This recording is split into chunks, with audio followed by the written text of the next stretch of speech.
Greetings and welcome to the Prime Directive. I'm your host, Jeff McCall. My co-host is always Chris. Say hi, Chris. Hello. Orville. They're 1 for 2 right now. Yeah, you think so? Yeah, I did not fancy this episode. Mm-hmm. I mean, it had potential. It could have been the Royale, but it wasn't as good as the Royale.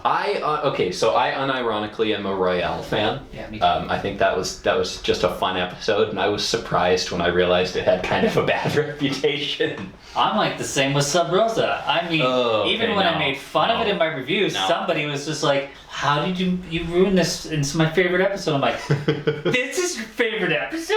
And you know what? Every episode is someone's favorite. But yeah, I guess this was giving off serious Royale vibes at the beginning.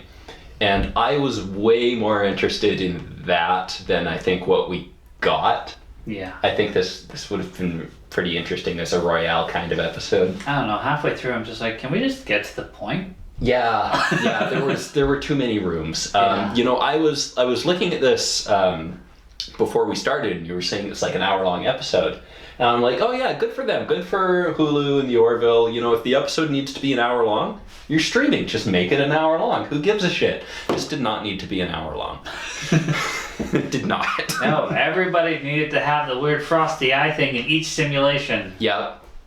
And the first 2 have to take a significant amount of time, but the other 2 will just rush right. Like, Bortus got a minute. Yeah. Yeah.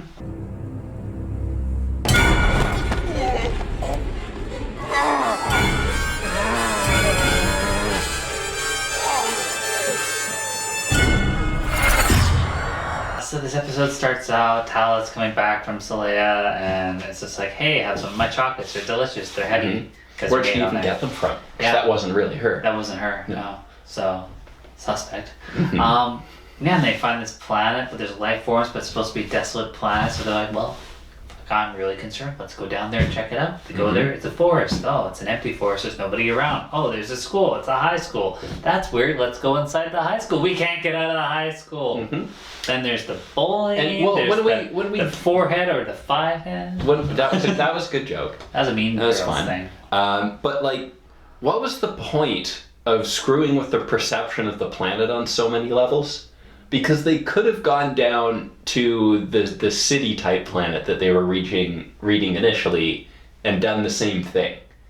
Why did they need to fuck with it so that they were reading a city and then they went down and then it was forest and then they went further and it was a high school? It could have been a... It's like they wanted to build so much mystery and it made me check out more. It was definitely too much by the end here. Yeah. I think. I mean, I think the highlight was Randall.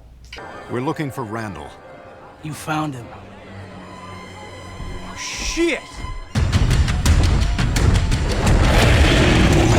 But, like, again, you know, she's saying at the end, it's like, oh, we pulled this from your historical files and from your minds. And I'm like, okay, but why was there a Rancor in the high school? Yeah. Like, all the other ones largely seem to fit.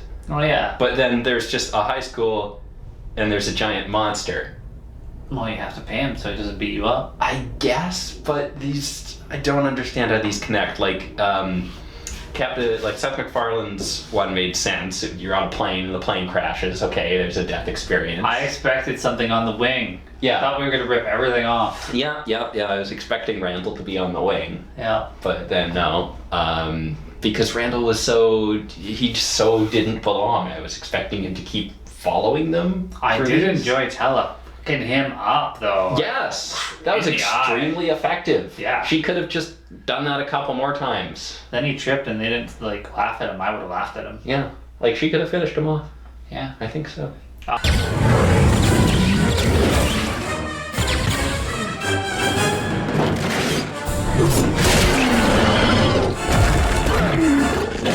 did enjoy Gordon's pilot knowledge. Mm-hmm. It's like they're flying into the lightning. Yeah, that was good. That was good dialogue. It's like, no, I can kind of tell. Like, they're going up and down when we. Sadly, it didn't go anywhere interesting. No. There were just no pilots. But who made the announcement? And when they got off at the end, they opened the door that was over the cliff. Yeah. Why? I would go to the back, make the plane go down, and then exit. Yeah. What's wrong? Well, these Old planes were generally at the mercy of the atmosphere, but it feels like they're going out of their way to hit the rough stuff. Every time we hit a smooth patch of altitude, they climb or they dip. Then the staircase door? That's the point. The staircase didn't Just do the anything. staircase. Yeah, all the other fantasies, they just transitioned between immediately, but not that one. At least punish them and make them go up. Yeah, exactly. And then when I saw they're on the Selene homeworld and I saw the lake, I was like, that's Loch Ness. Yeah. There's gonna be a Loch Ness monster. And Certainly. then there was. But then it didn't give a shit. It pulled Kelly down and it's just like, you're gonna die. Eyes go weird. So I guess in the end, we learned that this weird alien chick from Tron, or when Geordi got transferred into that alien race with those other people from the away team. Yeah. Or when Geordi was wearing that suit to see if he could rescue his mom. Yes. Ooh. Yeah. Except this wasn't even like real. It was just CGI'd on her. It's like glowy CGI. At least those were practical and it made sense. Yeah, she wants to experience death because she's immortal and she can't feel it. So she put them all in ridiculous fucking situations that make no real any fucking sense. Like if I'm gonna Literally only the plane one made any sense. if I want you to experience death, I'm not gonna put you in high school so that a bully could beat you up. Yeah, that's why sort of what I meant about the Royale. Like this was an interesting, like weird, creepy vibe going on at the start. Like, you know, we have this very mundane high school, but in really odd circumstances, and we can't open the doors or the windows, and you know, Gordon's gonna get beat up. We have a little mystery here, and I was like, okay, all right, what do you got for me, Orville? Yeah. And we didn't go there. If I had to pick one word to describe the first 3 episodes of this season, I think it would be clumsy. I think there have been good, like, ideas, there have been good plot, like, I can see what they're coming up with, but I feel like the execution has been kind of muddy. None of this explains why you created these hallucinations. Oh, everything you experienced was real. Think of them as custom-made micro-universes, tailored just for you. The content was gathered from your own minds and cultural databanks. I give episode 2 a pass because it wasn't complicated, it wasn't anything like too difficult. It somewhat evolved people from the other time, like from last season and stuff, so like it's a progression of the story, but then it was also, yeah, we're done, we're not going back there. Yeah, I was genuinely expecting to still be there in that area when we started this episode. Yeah, like I understand, like we're not gonna go investigate the really shitty part of it, but like you got permission to go through this passage, which is a large passage. It's not just shitty space demon part. Like I'm sure there's other advances and stuff that we could have experienced. Yeah. But we just ignored that and went back to doing whatever. Yeah. Yeah. Episodic weird stuff. Yeah, I was just checked out. I'm watching this. I'm just like, is this going somewhere? Like, no. No, they spent so much time dicking around that I think around the time we were paddling across the lake, I'm like, this is gonna have to be really good for me to trust this. What happened to the light?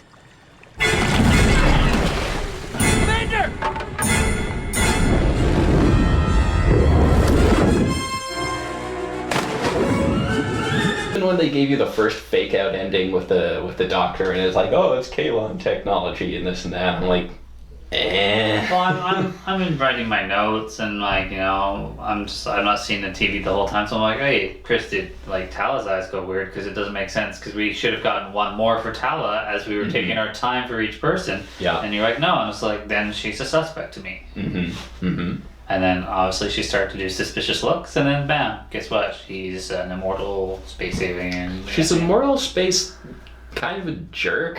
Yeah. Like, no, Mercer was just right. Like, don't do that to people. That's very cruel. You were not in any harm. Okay, Q. Thanks, asshole. Thanks for giving us basically humans who followed 50,000 years to become Q but out of school. Yeah. No mariachi band. No mariachi band. But then she's just giving us this whole fucking speech about, oh, we're so much better than you, and you can be so much better too. And she just stop being upset with the stupid shit we put you through. And we're just like, what? These abstractions that you inhabit for now. Captain, explorer, husband, man. They are irrelevant when you become one with the cosmos. Had the trappings of sort of a Star Trek speech, something. Well, You'd run into Advanced Alien of the Week and you'd get something like that. They But did the drinking at the end together and just talking about immortality and Cecil like, oh yeah, like I just want to see what will happen, and it's just like, yeah, well, your friends are gonna die and you're gonna be alone. many times. Yeah. Many times. Final thoughts, Chris? This was just sort of plotting, and I'm disappointed we didn't get our Royale too. Yeah. There was this. Orville always seems to borrow elements from so many different episodes of other sci-fi shows. It's usually always Star Trek until like the end of season 2 there, when it was Star Wars. Yeah. This one was a little Stargate. Do you remember that SG-1 episode where they were like trapped in those chairs and they had to relive like the worst moments of their lives or whatever? Oh yeah. So those aliens it was Reg Barclay, so Reg Barclay could experience it. And even that was way better than this. Like that made sense. It's like, no, we've been stuck here with only the same set of experiences to draw on for thousands and thousands of years. So we don't give a shit anymore. And these guys were just like, well, we forgot what it was like to die, and we couldn't wait a couple more years until, someone just died naturally. Like, so. I could think of so many like better situations that wouldn't have taken so long, and that would have been like, you're gonna die here, and like they could have put them in like more realistic situations too, where you didn't know like, oh, okay, like this is some weird thing going on here because they're in high school or they're on an airplane. Yeah. You could have put them in like their characters in situations like the ship at the end. Yes, if it was just that from the beginning, I think it would have made a lot more sense. Like they didn't need to all get their private little simulations. We accomplished the same thing, being on the ship fighting the Keyali. I didn't even get to see little Jean-Luc, who's pretending to be Ed's son. Mm-hmm. Like, there's another one for you with simulations and messing with the guy. Yeah. This is how we learn. Yeah. Oh, okay. Sure. Like, that was at least a little bit better. Because, No, that was a great... I love every episode where Riker has to transcend several layers of unreality. Because there are more than one. You're not real. Why am I still bleeding? His face is not... No, the face is real. Yeah. I'm talking about your actual death. I guess it'd be like a black emptiness. Yeah, but even in that scenario, you're still there as an observer, picturing that void. Non-existence is beyond our capacity to imagine. For me, yeah, like I said, I'm tired. I grew short patience on this one. Yeah, me too. Also kind of funny, Kelly won't let the captain row across the lake because he might have a concussion. But Gordon, get your injured ass on the fucking boat and row me across the lake. Yeah, you took quite the beating. Yeah. I mean, his seat had hit his head, like... It was just there. Well, as always, guys, thanks for watching. See you next week.